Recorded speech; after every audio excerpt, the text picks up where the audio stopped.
Sentence पढ़े थे कि नहीं पहले से? चलिए, अंग्रेजी का एक टॉपिक है जिसका नाम है सेंटेंस। क्या नाम है? सेंटेंस। ग्रामर का आप लोग का ये टॉपिक है जिसको आप लोग सब लिख लीजिएगा, पढ़ लीजिएगा और समझ लीजिए, जल्दी जल्दी में सब समझ लीजिए। आज हम लोग लेकर के चल रहे हैं ग्रामर का एक चैप्टर है जिसका नाम क्या है? सेंटेंस। सेंटेंस मीन्स क्या होता है मेरे भाई? वाक्य। सेंटेंस मीन्स क्या होता है? वाक्य। आप हम या जो भी लोग कुछ भी बोलते हैं वह क्या है? एक सेंटेंस है। जैसे हम लोग बोलते हैं राम आम खाता है, क्या है? सेंटेंस है कि नहीं? हम लोग विद्यालय जाते हैं, क्या है? सेंटेंस है। तो आप अपनी भाषा में जो भी बातों को व्यक्त करते हैं उन्हें क्या कहते हैं? सेंटेंस से ना, वो सेंटेंस से ना व्यक्त करते हैं। तो सेंटेंस का अगर कोई डिफिनेशन पूछेगा, डिफिनेशन क्या है सेंटेंस का, क्या इसकी परिभाषा दे सकते हैं, तो इस बात को ध्यान से रख देखिएगा और समझने की कोशिश कीजिएगा। हम डिफिनेशन आपको बता रहे हैं सेंटेंस की। किसकी डिफिनेशन बना रहे हैं? सेंटेंस की। तो देखिए, सेंटेंस का जो परिभाषा आप दीजिएगा बहुत अच्छा से हम आपको बता दे रहे हैं। आप समझ लीजिए कि बहुत सिंपल सा एकदम चीज है। इंग्लिश ग्रामर आप शुरू कर रहे हैं तो बहुत सिंपल से इसको सीखिए। Sentence is the combination of words. शब्दों का समूह है ना, है वो, है कि नहीं? Sentence is the combination of words. देखिए, sentence is the combination of words with a subject and a verb, with a subject and a verb। समझ में आ रही है बात? and a verb। देखिए, इंग्लिश है तो प्योर इंग्लिश चलेगा, ठीक है ना? Sentence is the combination of words. अरे भैया, राम एक शब्द है, मोहन एक शब्द है, रोटी एक शब्द है, खाना एक शब्द है, लेकिन इन लोगों को आपस में मिला दीजिए बढ़िया से, एकदम सुटेबल ढंग से, है ना, कॉम्बिनेशन बना करके, ठीक है ना? तो कैसे हम लोग बोलेंगे?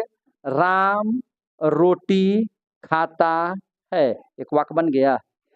तो इन वाक्य में क्या देखें? छोटा छोटा शब्द है। क्या है? छोटा छोटा शब्द। राम एक शब्द है, खाना शब्द है, रोटी शब्द है ना, वर्ड है। शब्द को अंग्रेजी में क्या कहते हैं? वर्ड। तो ये सब वर्ड है। तो वही कहता है कि उन वर्ड को कॉम्बिनेशन कर दीजिए, यानी कि उसको सजा दीजिए, तो वह क्या बना देगा? एक वाक्य बना देगा। तो वही लिखे हैं, sentence is the combination of words with a subject and a verb. आप लोग भी बोलिए, sentence is the combination of words with a subject and a verb. याद रखिएगा, कोई भी सेंटेंस होगा उसमें एक सब्जेक्ट होगा, एक वर्ब होगा। होगा कि नहीं होगा? सेंटेंस में, सेंटेंस की शुरुआत कैसे होती है? जैसे राम आम खाता है, तो राम क्या है? सब्जेक्ट है ना, खाना वर्ब है ना, बोलिए। तो sentence is the combination of words with a subject and a verb. बहुत सिंपल सा मैंने एकदम परिभाषा है, कोई ज्यादा बड़ा परिभाषा दी है नहीं। एग्जाम्पल के तौर पर ले लीजिए। देखिए, एग्जाम्पल के तौर पर देखिए, हम एक उदाहरण दे रहे हैं कि while I was going to school, आज while I was going to school I struck my feet, है ना, and I fell down, and I felt down. अब इसका मतलब समझ लीजिए क्या है। देखिए ध्यान से, क्या लिख दिए हैं कि while I was going to school I struck my feet and I fell down. जब मैं स्कूल जा रहा था, जब मैं स्कूल जा रहा था, आई स्ट्रक माई फीट, मेरे पाँव में मोच आ गया, है ना, और मैं आई एंड आई फेल डाउन, और मैं गिर गया। क्या यह एक वाक्य है कि नहीं है? जब मैं स्कूल जा रहा था, मेरे पाँव में मोच आया और मैं गिर गया, तो ये भी वाक्य है कि नहीं है? हाँ, ये कैसा वाक्य है? तो बहुत बड़ा वाक्य हो गया। इसमें दो तीन वाक्य भी छुपे हुए हैं। जैसे ये भी एक वाक्य है, when while I was going to school, ये भी एक वाक्य है। आई स्ट्रक माई फीट, ये भी वाक्य है। एंड आई फेल डाउन, ये भी एक वाक्य है। और सबको एक ढंग से मिला दिए तो एक बड़ा सा वाक्य बन गया, है कि नहीं? तो वाक्य बड़े भी हो सकते हैं और छोटे भी हो सकते हैं, लेकिन जब एक पूरे बड़े वाक्य में 2 3 4 5 छोटे छोटे वाक्य होते हैं तो उन्हें कहा जाता है क्लाउज। क्या कहा जाता है? क्लाउज। उन्हें क्या कहा जाता है? क्लाउज। क्लाउज मीन्स होता है उपवाक्य। क्लाउज मीन्स क्या होता है? उपवाक्य। अगर क्लाउज की चर्चा करेंगे तो क्लाउज मीन्स क्या होता है? उपवाक्य। क्लाउज मीन्स क्या होता है? उपवाक्य। बड़े सेंटेंस में से जब छोटे छोटे वाक्य अलग अलग कीजिएगा तो भैया वाक्य का वाक्य है, माने वाक्य का वो छोटा सा वाक्य है, तो यानी कि वह क्या हो जाएगा? उपवाक्य। और उपवाक्य को ही अंग्रेजी में क्या कहते हैं? क्लाउज। जरा क्लाउज की भी डिफिनेशन देख लेते हैं। है कि नहीं? क्लाउज किसे कहते हैं? तो clause is a part of longer sentence. अरे भैया जैसे देखिए क्या है, इतना बड़ा एक सेंटेंस है लेकिन इसमें छोटे छोटे सेंटेंस मिले हुए हैं कि नहीं मिले हुए हैं? तो ये जो देखिए, while I was going to school एक सेंटेंस हो गया, आई स्ट्रक माई फीट एक सेंटेंस हो गया, एंड आई फेल डाउन एक और सेंटेंस हो गया। तो इसका अर्थ देखिए, जब मैं स्कूल जा रहा था मेरे पाँव में मोच आया और मैं गिर गया, एक सेंटेंस है, पूरा सेंटेंस है, भयंकर सेंटेंस है कि नहीं? लेकिन इसमें क्या है, इसमें 3 सेंटेंस और छुपे हुए हैं। जैसे इसको अगर अलग अलग करिएगा तो 3 सेंटेंस साथ में है, तो एक बड़े से वाक्य में अगर छोटे छोटे वाक्य जुड़े हुए हैं तो उन वाक्यों को हिंदी में उपवाक्य और अंग्रेजी में क्या कहते हैं? क्लाउज। तो क्लाउज की आपसे कोई पूछेगा कि क्लाउज क्या है, तो क्लाउज क्या है? Clause is a part of longer sentence, याद रखिएगा। देखिए ध्यान से, clause is a part of longer sentence, longer sentence with a subject and a verb. इसमें भी एक सब्जेक्ट होगा, with a subject and a verb, क्योंकि भाई वो वाक्य की बनावट ही सब्जेक्ट और वर्ब से होती है कि नहीं? तो ये क्या है? Clause is a part of longer sentence. पूरा बड़ा वाक्य है, उसका छोटा छोटा जो वाक्य है वह क्लाउज कहलाता है। क्लियर हो गया? कितने बच्चे हाथ खड़ा करके बताइए। वाह, इतना बात सबको समझ में आ गया? जो नवरात्रि के दिन में झूठा हाथ खड़ा करेगा दिक्कत हो जाएगा, इसलिए फिर से अब मौका देते हैं। झूठ नहीं बोलना, नवरात्रि का समय चल रहा है। कितने बच्चों को समझ में आ गया? फिर भी सब कहा गया, मैंने झूठ नहीं बोल रहे हैं आप लोग अब? तो इतना तक समझ में आ गया कि क्लाउज क्या है। तो clause is a part of longer sentence. Clause है उपवाक्य जो है सब बड़े से वाक्य का एक भाग है, बड़े से वाक्य का एक टुकड़ा है। पार्ट मीन्स क्या? टुकड़ा, एक टुकड़ा है, उसमें भी एगो सब्जेक्ट और एगो वर्ब होता है। तो जरा आप लोग भी बोल दीजिए कि clause is a part of longer sentence with a subject and a verb. बहुत आसानी से आपको अंग्रेजी सिखा रहे हैं, कोई भार नहीं पड़ेगा और सीख जाइएगा, है ना? हर विषय इतना आसानी से सिखाएंगे कि आप पढ़िए तो सही, कुछ बन के दिखाइए तो सही। हम तो आसान करिए देंगे, है कि नहीं? सिर्फ थोड़ी है कि साइंस को आसान करेंगे, अंग्रेजियों को आसान कर देंगे। 22 चैप्टर पढ़ाएंगे, 22 को आसान बना के पढ़ाएंगे, ठीक है ना? तो clause is a part of longer sentence with a subject and a verb. Clear हो गया? अब देखिए, आपसे कोई पूछेगा कि how many types are there of clause, how many types are there of clause? There are 4 types, there are 3 types of clause. कितना type का होता है? 3 टाइप का। क्लाउज कितने प्रकार के होते हैं? 3 टाइप के। तो अगर आपको क्लाउज के बारे में अगर जानकारी और लेना है तो आप लिख सकते हैं कि there are 3 types of clause, 3 types of clause. Clause कितने तरह के होते हैं? 3 तरह के। कौन कौन होते हैं? जैसा देखिए ध्यान से, एकदम सीखते चलिए। मजा आ रहा है आप लोगों को? सीधा बढ़ जाइए। पहला है प्रिंसिपल क्लाउज।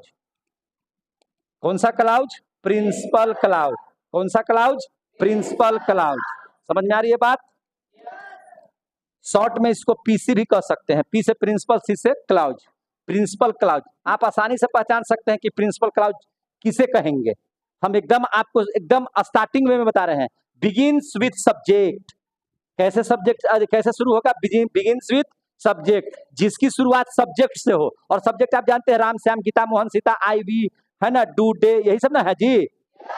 ईट ये सब क्या है? सब सब्जेक्ट। जैसे क्या है? I we you, Ram Sita Mohan Gita, है ना, सब क्या है? सब्जेक्ट है। और इन चीजों से जिस वाक्य की शुरुआत हो वह प्रिंसिपल क्लाउज है। जैसे sir Ram eats a bread, हाँ सही है, राम सब्जेक्ट है, सब्जेक्ट से शुरू होगा, प्रिंसिपल क्लाउज होगा, है कि नहीं?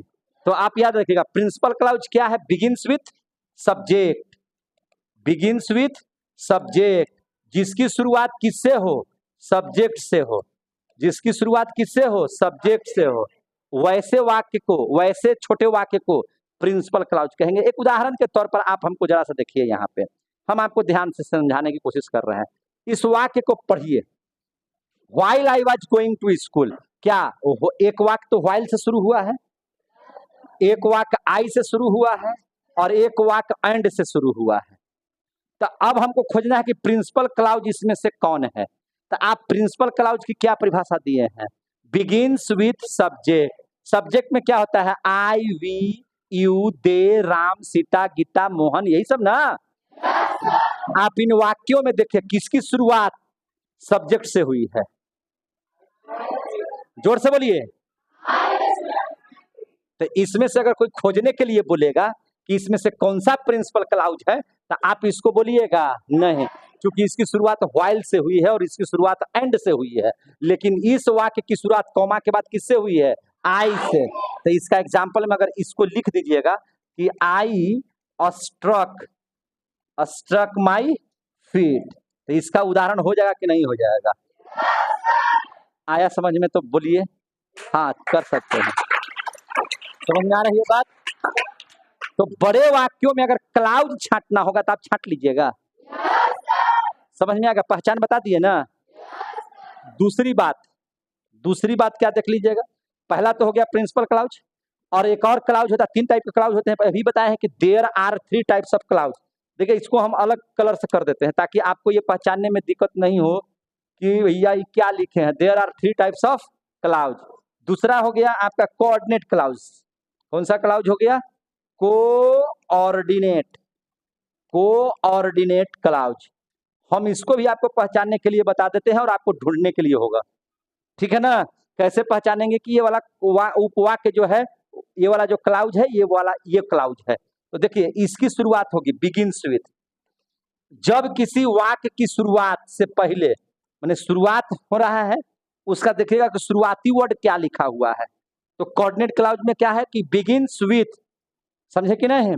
अगर किसी भी शब्द की, है ना, किसी भी, है ना, वाक्य की शुरुआत के पहले बट लगा हुआ है। क्या लगा हुआ है? बट लगा हुआ है। या मान के चलिए कि एंड लगा हुआ है। क्या लगा हुआ है? एंड लगा हुआ है। नो लगा हुआ है, सो लगा हुआ है। देख रहे हैं कि नहीं देख रहे हैं? या देयर फोर लगा हुआ है। क्या लगा हुआ है? There four. समझ में आ रही है बात? या मान के चलिए कि नॉट ओनली बट लगा हुआ है। क्या लगा हुआ है? Not only but. इस तरह की कोई बातें आई हैं। या आपको लगता है कि नथिंग से कोई वर्ड शुरू हो रहा है। किससे शुरू हो रहा है? नथिंग से कोई भी वर्ड शुरू हो रहा है, या एट से, एल्स से, एट से, इल्स से, इन सभी चीजों से अगर किसी की शुरुआत हो रही है, या कोई वाक्य और से शुरू हो रहा है, या नाइदर नॉर से शुरू हो रहा है, या नॉर से शुरू हो रहा है, या आइदर और से शुरू हो रहा है। देख रहे हैं? इन सारे शब्दों से जिसकी शुरुआत हो रही हो, समझे कि नहीं समझे? या किसी की शुरुआत फॉर से हो रही है, या एज वेल एज से हो रही है, ईटीसी कर देते हैं, तो आप समझ लीजिएगा कि वह जो क्लाउज होगा, वह क्लाउज क्या होगा? Coordinate clause. बट से, एंड से, नो से। समझ में आ रही है बात? अब इसमें बताइए, तो जो हम उदाहरण दिए हैं, इसमें कोऑर्डिनेट क्लाउज कौन हो सकता है? आप तो समझ गया था, याद हो ही गया, तब क्या सीखना है कि नहीं? यही तो छाट, ग्रामर में तो यही पकड़ना है कि ये कौन सा क्लाउज है, ये कौन सा क्लाउज है। तो आप तो छाट रहे हैं कि भैया ये वाला प्रिंसिपल क्लाउज छाट ही दिए हैं, ई वाला को बोलिए रहे कि कोऑर्डिनेट क्लाउज है। अगर कोई पूछ दिया कि यह कोऑर्डिनेट क्लाउज क्यों है, तब क्या आप जवाब दीजिएगा? क्योंकि इसकी शुरुआत एंड से हुई है, और हमको बताया गया है कि एंड से जिसकी शुरुआत होगी वह कोऑर्डिनेट क्लाउज होगा। कोई पूछ दिया कि यह वाक्य जो है प्रिंसिपल क्लाउज कौन है, तब क्या बताइएगा? सब्जेक्ट से होगी भैया, हम उसको क्या बोलेंगे? प्रिंसिपल क्लाउज बोलेंगे। अगर इतना समझ में आ गया तो आगे बढ़े। मजा आ रहा आप लोगों को? चलिए आगे देख लीजिए। आगे देखिएगा तो तीसरा आइटम पड़ जाएगा सबऑर्डिनेट क्लाउज। क्या पढ़ना है आपको? Subordinate clause. तीनों क्लाउज हो गया कि नहीं हो गया? बोलिए जोर से। पहला का नाम क्या था? Principal clause. दूसरा का नाम क्या था? Coordinate clause. तीसरा सबऑर्डिनेट क्लाउज। आ रहा है समझ में? क्लाउज कितने तरह से? पहला, दूसरा, तीसरा। आप सीख गए अब, है ना? अब देखिए ध्यान से, इसकी शुरुआत कैसे होगी? बिगिंस विथ, ए भैया, जिसमें WH लगा हुआ है। किसमें? WH लगा हुआ है। जैसे what, when, while, where, how, है ना, हु, आप समझ रहे हैं कि नहीं समझ रहे हैं? ये सब टाइप से जिनकी भी शुरुआत हो जाए, समझे कि नहीं, या विच विच है ना, जिनकी भी शुरुआत इन सभी चीजों से हो जाए तो वैसे क्लाउड को क्या कहेंगे? सब ऑर्डिनेट क्लाउड। इसके अलावा जिसकी शुरुआत एज वेल से नहीं, एज सुन एज से। कैसे? एज सुन एज से, समझे कि नहीं? अगर शुरुआत हो जाए, एज से शुरुआत हो जाए, इफ से शुरुआत हो जाए, समझ में आ रहा है बात? या किसी का सिंस से शुरुआत हो जाए, किससे?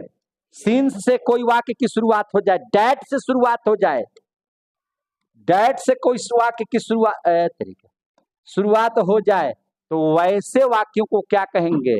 सब ऑर्डिनेट क्लाउड। जरा बताइए तो उसमें उदाहरण में कौन था? हाँ हाँ हाँ हाँ हाँ हाँ, एक मिनट जरा देखिए तो जरा सा यहाँ, इसमें आप बताइए कि कौन सा सबऑर्डिनेट क्लाउज है? आखिर क्यों? WS से शुरू हुआ। आ गया समझ में?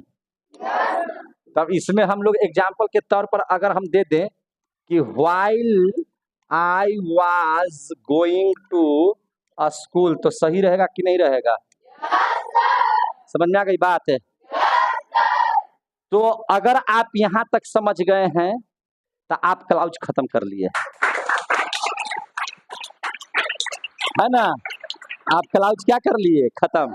अब जरा पढ़ लेते हैं सेंटेंस। छोटा उपवाक्य पढ़ लिए, अब बड़ा सेंटेंस पढ़ लेते हैं। सेंटेंस के बारे में जानिए। तो सेंटेंस की परिभाषा क्या दिए थे? जोर से बोलिए।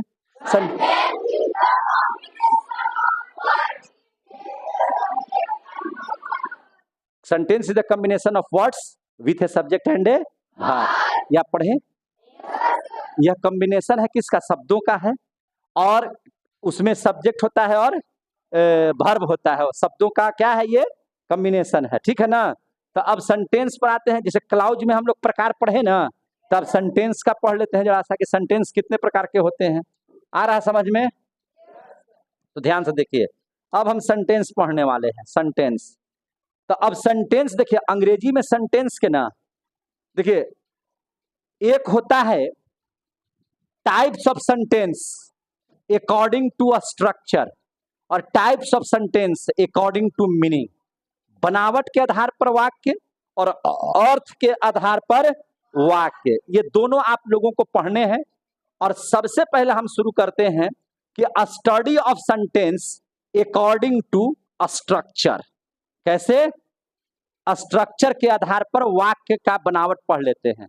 तो अब हम लोग जरा सा स्टडी करते हैं सेंटेंस का। कैसे? तो देखिए ध्यान से, स्टडी ऑफ सेंटेंस। अब सेंटेंस का हम अध्ययन कर रहे हैं। Study of sentence according to structure. Structure, हम लोग इस बात को ध्यान समझिए। हम लोग अब क्या पढ़ने जा रहे हैं? जल्दी से बताइए। अब हम लोग वाक्य का अध्ययन करने जा रहे हैं। क्या चीज का अध्ययन करने जा रहे हैं? वाक्य का। हम वाक्य का अध्ययन करने जा रहे हैं। किसके आधार पर? तो अकॉर्डिंग टू स्ट्रक्चर, बनावट के आधार पर। इसका हिंदी क्या हो गया कि बनावट के आधार पर, बनावट के आधार पर वाक्य का अध्ययन। वाक्य का अध्ययन, आप वाक्य का अध्ययन करने जा रहे हैं, है ना? कैसे? बनावट के आधार पर। किसके आधार पर? बनावट के आधार। तो कोई आदमी आपसे पूछे कि how many types are there of sentence, तो आप उसे झट से पूछे कि किसके आधार पर? अकॉर्डिंग टू स्ट्रक्चर या अकॉर्डिंग टू मीनिंग। अगर आपको कहा कि नहीं अकॉर्डिंग टू स्ट्रक्चर, तो आप एकदम खुलेआम बोलिए कि there are 4 types of sentence. There are 4 types of sentence. बोलिएगा कि नहीं बोलिएगा? There are 4 types of sentence. ध्यान समझिएगा, there are 4 types of sentence या सेंटेंसेस इन इंग्लिश, अंग्रेजी में, according to structure. According to structure. आ रहा है समझ में? कोई आपसे पूछेगा तो क्या जवाब दिएगा कि there are 4 types of sentences in English. अंग्रेजी में 4 प्रकार के वाक्य होते हैं अकॉर्डिंग टू स्ट्रक्चर, बनावट के आधार पर। क्लियर हो गया? बनावट के आधार पर कितने प्रकार के होते हैं? 4 प्रकार के। क्लियर हो गया? तो जरा कलम चेंज करके फिर से पढ़ाते हैं आप लोग को। देखिए ध्यान से कौन कौन होता है। तो सबसे पहला देख लीजिएगा, सबसे पहला होता है सिंपल सेंटेंस। क्या होता है? Simple sentence. क्या होता है? Simple sentence. सब को हम पहचानने के लिए बता देंगे। सिंपल सेंटेंस कौन सा सेंटेंस? सिंपल। सिंपल माने साधारण, ऐसे भी समझ में आ रहा। सिंपल सेंटेंस आ रहा समझ में? सिंपल। तो सिंपल सेंटेंस किसका कहेंगे? तो जिसमें एक प्रिंसिपल क्लाउज हो, ओनली वन पीसी। पीसी का मतलब प्रिंसिपल क्लाउज। आ रहा समझ में? प्रिंसिपल क्लाउज है ना, principal clause. Only one principal clause, only one principal clause. और प्रिंसिपल क्लाउज की शुरुआत किससे होती है? सब्जेक्ट से। अब हमको बताइए कि इस वाक्य में कौन सा प्रिंसिपल क्लाउज है? कने है principal clause? I struck my feet. तो सिंपल सेंटेंस में अगर हम एग्जाम्पल दे दिए आई स्ट्रक माई फीट, तो क्या हमने कोई गलती कर दिया? सिंपल सेंटेंस खत्म। आ गया समझ में? इसमें एक प्रिंसिपल क्लाउज होना चाहिए, और प्रिंसिपल क्लाउज किसे कहते हैं? जो सब्जेक्ट से शुरू हो। क्लियर हो गया? समझ में आ रही है बात? है दूसरा का कलर चेंज कर देते हैं। दूसरा देख लीजिए। सिंपल सेंटेंस आप लोग पढ़ लिए। सिंपल सेंटेंस के बाद क्या होता है? सिंपल के बाद आप लोग को पढ़ा देते हैं कंपाउंड सेंटेंस। कौन सा sentence? Compound sentence. Compound sentence समझ लीजिए। कंपाउंड सेंटेंस ध्यान से समझिएगा। कंपाउंड सेंटेंस आप कैसे जानिएगा कि कंपाउंड सेंटेंस है? तो एगो पीसी होना जरूरी है। ओनली वन पीसी प्लस एक पीसी हो, और कम से कम एटलीस्ट क्या होना चाहिए? एक सीसी होना चाहिए। सीसी मतलब कोऑर्डिनेट क्लाउज। क्या होना चाहिए? Coordinate clause. At least one coordinate clause. समझ में आ गया? एगो पीसी आ एगो सीसी है ना, एगो पीसी आ एगो सीसी। समझ में आ रही है बात आप लोगों को? एगो पीसी और एक ठो सीसी। अब बताइए जरा साहब, हम पीछे चलते हैं। पीछे चलिए। पीसी किसे कहते हैं? Begins with subject. तो ये तो होबे करेगा। आई स्ट्रक माई फीट आप लोग बोल ही दिए हैं, तो ये रहेगा। और कहता है एगो सीसी coordinate clause. Coordinate clause and से शुरू हो रहा है, तो इसमें कौन सा है? And I fell down. And I fell down. तो दोनों को मिला करके लिख दीजिए। ये दोनों को मिला करके क्या कीजिए? लिख दीजिए ओनली वन पीसी। तो इसका हो जाएगा एग्जाम्पल के तौर पर, अगर हम ऐसे लिख देते हैं कि I struck my feet and feet and I felt down. And I felt down. मेरे पांव में मोच आया और मैं गिर गया। क्या यह कंपाउंड सेंटेंस हो सकता है कि नहीं हो सकता? खत्म। आ गया समझ में? आ रहा समझ में? और जब तीसरा हम लोग पढ़ेंगे, जरा तीसरा की चर्चा कर लीजिए। तीसरा की जब चर्चा करेंगे तो तीसरा पढ़ लेंगे कॉम्प्लेक्स सेंटेंस। क्या पढ़ लेंगे? Complex sentence. तो कॉम्प्लेक्स सेंटेंस में देख लीजिए ओनली वन पीसी मैंने प्रिंसिपल क्लाउज तीनों में देखिए कि आपको मिलेगा, है ना। और प्लस में एटलीस्ट वन सब ऑर्डिनेट, एटलीस्ट वन सब ऑर्डिनेट क्लाउज। सब ऑर्डिनेट क्लाउज। एगो तो पीसी होना जरूरी है और एगो सब ऑर्डिनेट यानी कि WH वाला होना जरूरी है। तो अगर हम वाक्य की शुरुआत, अगर हम इसका एग्जाम्पल ले लेते हैं ऐसे कि while I was going to school I struck my feet. अगर ये दोनों ले लेते हैं तो ये हो गया सबऑर्डिनेट और ये हो गया पीसी। तो क्या यह कॉम्प्लेक्स सेंटेंस का उदाहरण हो गया कि नहीं हो गया? खत्म। कितने बच्चों को समझ में आ रहा है? समझ रहे हैं सब? जरा चौथा देख लेते हैं। जरा एक इसी में हम घुसाने की कोशिश करते हैं, आ जाना चाहिए। दिखाई दे रहा है सब ऊपर वाला? चलिए, दिखाई दे रहा है तो अच्छी बात है, नहीं भी दिखाई दे रहा है तो देखिए ध्यान से।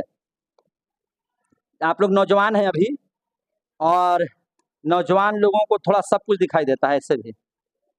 चौथा मिक्स्ड सेंटेंस, चौथा मिक्स्ड सेंटेंस। ई कहां से आ गया? हटाओ इसको। मिक्स्ड सेंटेंस, कौन सा सेंटेंस? मिक्स्ड। पीछे वाला कोई दिखाई दे रहा है जी? क्या लिखे हैं? मिक्स मतलब मिश्रित, है ना? मिक्स्ड सब्जी मैंने सब कुछ मिला हुआ, जगह में गाजर, मुरई, कद्दू, भंटा या आलू, नहीं सब्जी बनता ना तो बड़ा घाटा होता है ना। जितना बचल है सब एक में डाल दीजिए, सबको नीमक, मिर्चाई, तेल, लहसुन दे करके भूंज भान दीजिए, वह हो गया मिक्सचर। सब मिला दीजिए। कौन कौन चीज मिला दीजिएगा?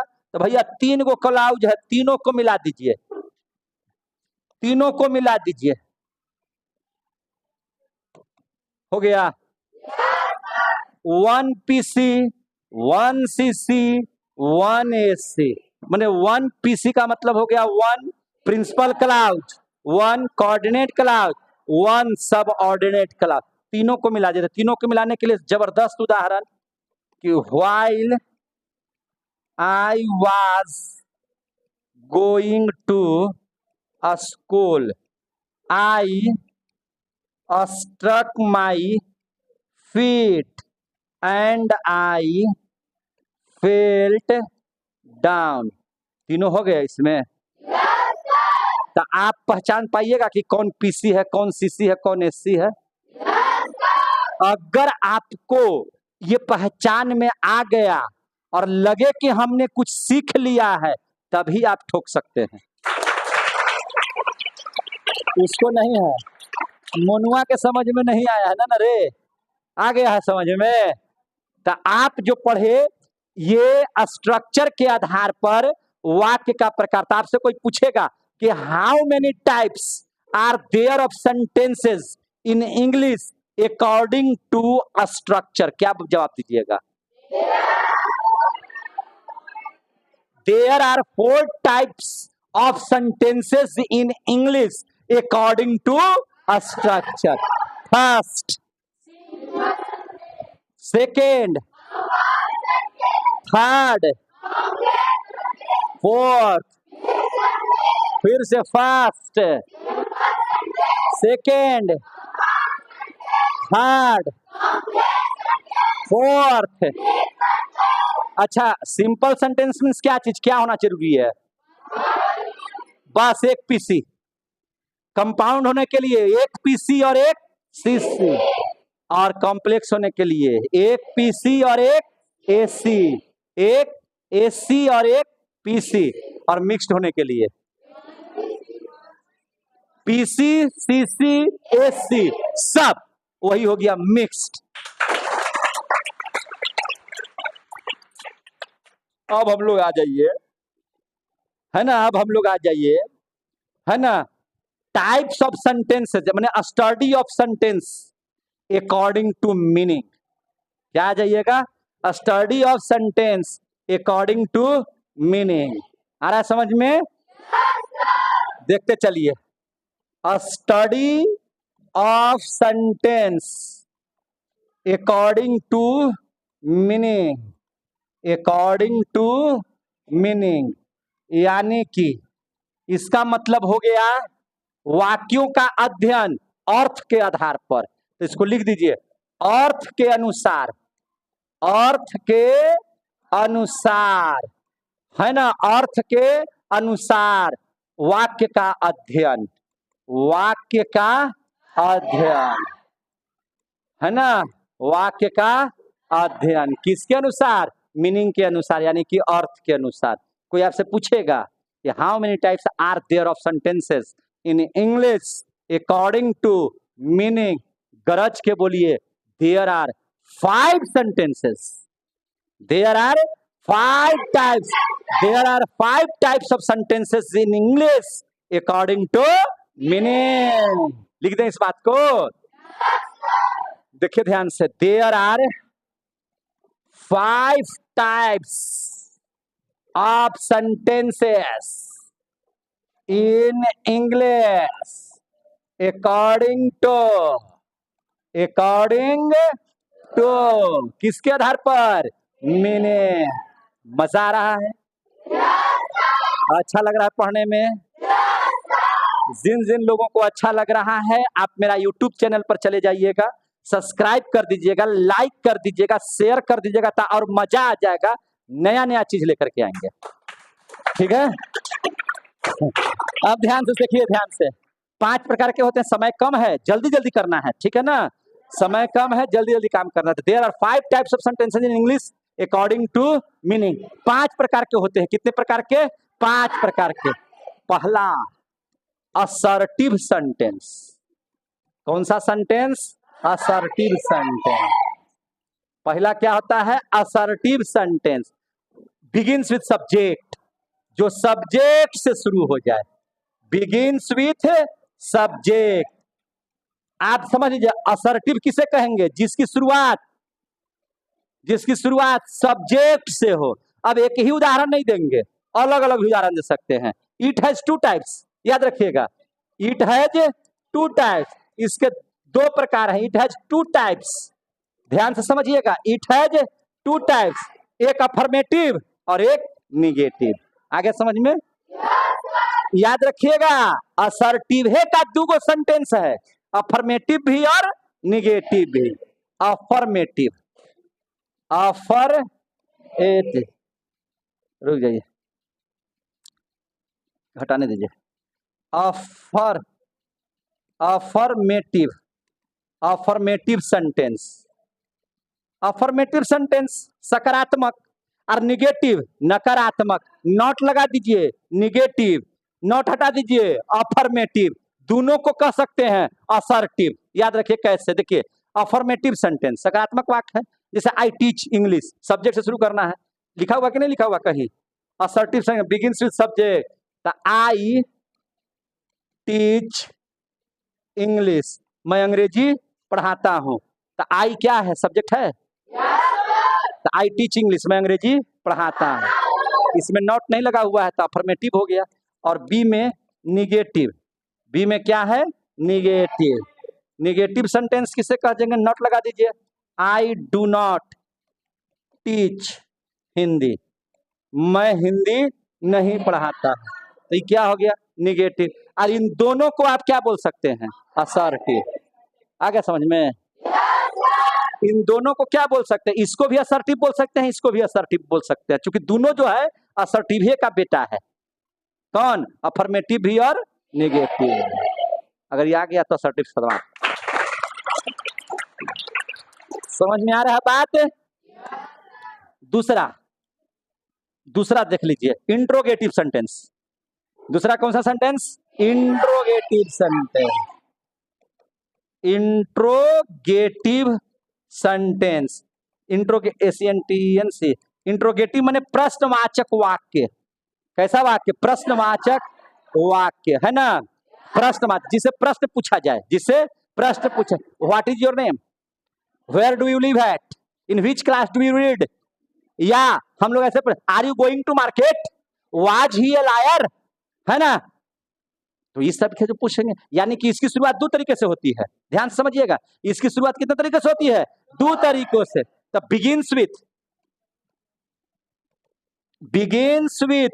ए भी का मतलब auxiliary verb. Is, are, am, was, were, do, does, did, has, have, had, can, could, may, might, should, would. 24 को होता है भी. ऑक्सिलरी वर्ब की संख्या कितना? 24. तो बिगिंस विथ ए भी माने ऑक्सिलरी वर्ब. Auxiliary verb. अगर ऑक्सिलरी वर्ब से शुरू होता है तब. एंड आईपी का मतलब interrogative pronoun. Interrogative pronoun. Interrogative pronoun बोले तो WH वाला से. ठीक है. और ये भी बोले तो is, are, am, was, were, do, does, did. 24 गो सभी सब है ना. Was, were, has, have, had, है ना, डू डज डिड, ये सब कै गो है, 24 गो है। अगर कोई वाक्य उन सबों से शुरू हो या WS से शुरू हो तो उसको क्या कहेंगे, इंट्रोगेटिव सेंटेंस। आ गया समझ में? अब जरा देखिएगा, अकबकाइए नहीं, हो जाएगा तुरंत, ध्यान से देखिएगा। It has two types, it has two types, ध्यान से देखिए, it has two types, it has two types. अगर आप ध्यान इधर नहीं दीजिएगा तो आपका गड़बड़ हो जाएगा, इसलिए जिनको जाना है जा सकते हैं, क्योंकि अभी चलेगा क्लास, 10 मिनट चलेगा अभी और, ठीक है ना। इट हैज टू टाइप्स, क्योंकि अब हम समाप्त कर देंगे तो एक मेरा कंप्लीट हो जाएगा ना ये, फिर इसको दोबारा नहीं पढ़ाना पड़ेगा। इट हैज टू टाइप्स, इसके कितने प्रकार हैं? 2 प्रकार हैं। तो सबसे पहला ए भी इंट्रोगेटिव देख लीजिए, ए भी इंट्रोगेटिव। तो ए भी इंट्रोगेटिव माने क्या हो गया, ऑक्सिलरी वर्ब से जो शुरू हो जाए। जैसे हम किसी से इस तरह से बात करते हैं, आर यू गोइंग देयर, क्या तुम वहां जा रहे हो? तो आर क्या हो गया, ऑक्सिलरी वर्ब है। आर यू गोइंग देयर, क्या आप वहां जा रहे हो? तो आर क्या है, ऑक्सिलरी वर्ब है ना। या उदाहरण हम पूछते हैं इस तरह से, है ना, कि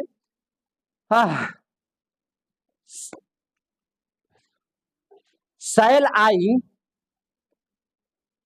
है ना, शैल आई कम, क्या मैं आऊंगा?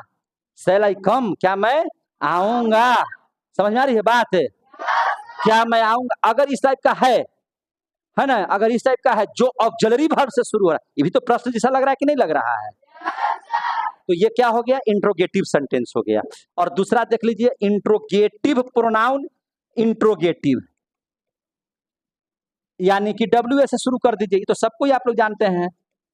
व्हाट इज योर नेम, है ना, या दूसरा क्वेश्चन, है ना, दूसरा क्वेश्चन इस तरह से पूछा सकते हैं, how are you, how are you, तुम कैसे हो? इसकी शुरुआत देखिए, WS से शुरू हो रहा है कि नहीं हो रहा है? तो ये हो गया, है तो दोनों इंट्रोगेटिव है ना, दोनों इंट्रोगेटिव है। तो ई वाला भी आपका कंप्लीट हो गया, हो गया। अब देख लीजिए तीसरा सेंटेंस, किसका देख लीजिएगा, तीसरा सेंटेंस, तीसरा सेंटेंस पढ़ लीजिए। तीसरा जो सेंटेंस होगा उसको कहते हैं इंपरेटिव सेंटेंस। कैसा सेंटेंस, इंपरेटिव, इंपरेटिव सेंटेंस। कौन सा sentence, imperative sentence. Imperative sentence कोई पूछेगा कि किसे कहते हैं कि इंपरेटिव सेंटेंस क्या है, सीधी सीधी बात जान लीजिए, जो मेन वर्ब से शुरू हो, begins with main verb, main verb माने गो, कम, ईट, है ना, जो मेन वर्ब यही सब ना है, खाना पीना, हंसना रोना गाना सोना, है ना, कूदना फानना, यही सब ना मेन वर्ब है जी। तो बिगिंस विथ मेन वर्ब और लेट, जिस वाक्य की शुरुआत मेन वर्ब से हो या लेट से हो, LET से, लेट से हो, उसको हम लोग क्या कहेंगे, इंपरेटिव सेंटेंस। क्या कहेंगे, इंपरेटिव सेंटेंस। तो अगर हम यहाँ पे लिख देते हैं कि it has also two types, तो कोई दिक्कत होगा क्या? तो इसमें हम लिख देते हैं जब ऐसा कि it has also two types, ये भी 2 प्रकार का होता है। कितना प्रकार का होता है, 2 प्रकार का। It has also two types, it has also two types. First, it has also two types, 2 प्रकार का ये भी होता है ना। कैसे कैसे होता है, तो एगो हो गया main verb imperative, main verb imperative.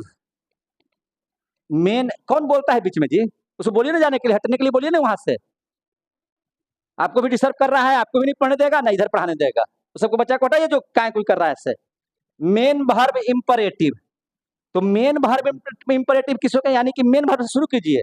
जैसे हम लोग कहते हैं गो देयर, वहां जाओ, कम हियर, यहां जाओ, तो क्या है ना, रन फास्ट, तेज दौड़ो, तो रन क्या हो गया, है ना, गो क्या हो गया, कम क्या हो गया, मेन वर्ब है सब। तो ऐसे अगर वाक्य, सीधा बढ़ जाइए, अगर ऐसे वाक्यों से कोई भी वाक्य की शुरुआत होगी तो वह क्या कहलाएगा, इंपरेटिव सेंटेंस। यानी कि अगर आपको कोई कहे गो देयर, कम हियर, है ना, या रन फास्ट, रन फास्ट, है ना, गो स्लोली माने धीरे जाओ, समझे कि नहीं, गो स्लोली। तो क्या हो गया, जो जिसकी शुरुआत मेन वर्ब से हो, गो क्या है मेन वर्ब, कम क्या है मेन वर्ब, रन क्या है? Main verb. आगे समझ में? तो इसको कहेंगे मेन वर्ब इंपरेटिव या लेट इंपरेटिव। लेट का मतलब क्या हो गया? जिसकी शुरुआत किससे हो? लेट से हो। जैसे हम लोग कहते हैं ना, let's, let us go to school, हम लोग स्कूल चले। कहाँ चले? हम लोग स्कूल चले। या कहते हैं लेट मी गो, मुझे जाने दो, लेट मी गो, मुझे जाने दो, है ना। लेटस गो टू सिनेमा, चलो सिनेमा हम लोग देखने। ऐसे जब वाक्य की शुरुआत होगी मेन वर्ब से या लेट से, तो वैसे सेंटेंस को हम लोग क्या कहेंगे? Imperative sentence. अब देख लीजिए ध्यान से। अब हम यहाँ पे दो और खत्म कर देते हैं यहीं पे बगल में। क्या दिक्कत है भाई? कर दे यहाँ पे। तो अब चौथा हो गया ऑप्टेटिव सेंटेंस। कौन सा सेंटेंस? Optative sentence. बहुत आसान है। बिगिंस विथ, बिगिंस विथ में। कैसे? में से शुरू हो, है ना। एकदम विश हो, इच्छा हो, है ना, आशीर्वाद टाइप का निकले, तो उसको हम लोग क्या कहेंगे? Optative sentence. क्या कहेंगे? Optative sentence. एग्जाम्पल के तौर पर लीजिए, जैसे हम लोग कहते हैं ना, मे गॉड ब्लेस यू, भगवान का आशीर्वाद तुम पर बना रहे। मे गॉड ब्लेस यू, भगवान का आशीर्वाद दे तुमको, है ना। क्या कहते हैं? मे गॉड ब्लेस यू, है कि नहीं? तो इस तरह का जो वाक्य होगा। या हम लोग कहते हैं may be you a doctor, तुम डॉक्टर बन जाओ। May you be a doctor, है ना। May you be a doctor, भगवान करे कि तुम क्या बन जाओ? डॉक्टर बन जाओ। या कोई कहता है मे यू लिव लॉन्ग, हजार, है ना, बहुत दिनों तक जिंदा रहो, आशीर्वाद है कि नहीं। मे ओफो यू लिव लॉन्ग, इस तरह का जो बात करेगा, तो वैसे सेंटेंस को क्या कहेंगे? Optative sentence. जिसकी शुरुआत किससे हो? आप लोग बोलते हैं ना, happy birthday to you, happy birthday, happy happy birthday, optative sentence है। क्या है? Optative sentence. मजा आया?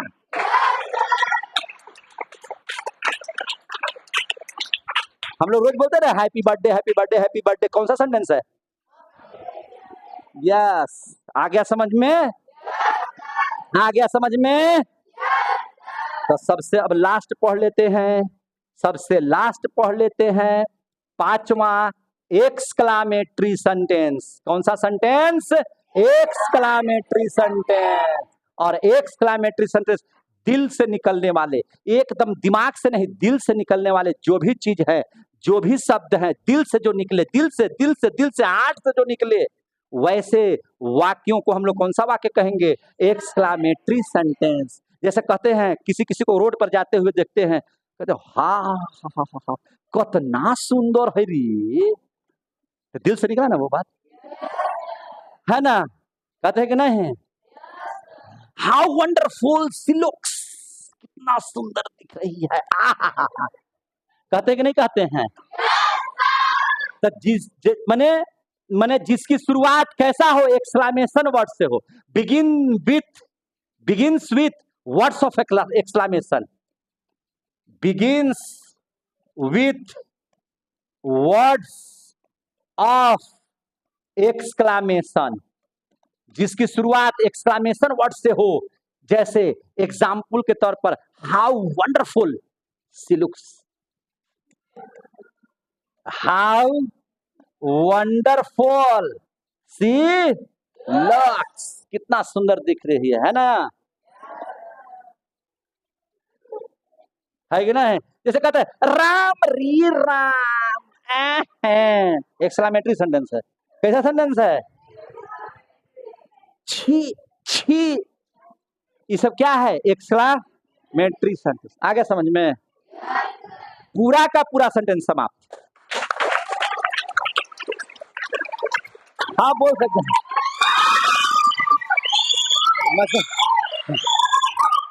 मजा आया? बहुत बहुत धन्यवाद। आज का क्लास यही समाप्त किया जाता है। जय हिंद, जय भारत।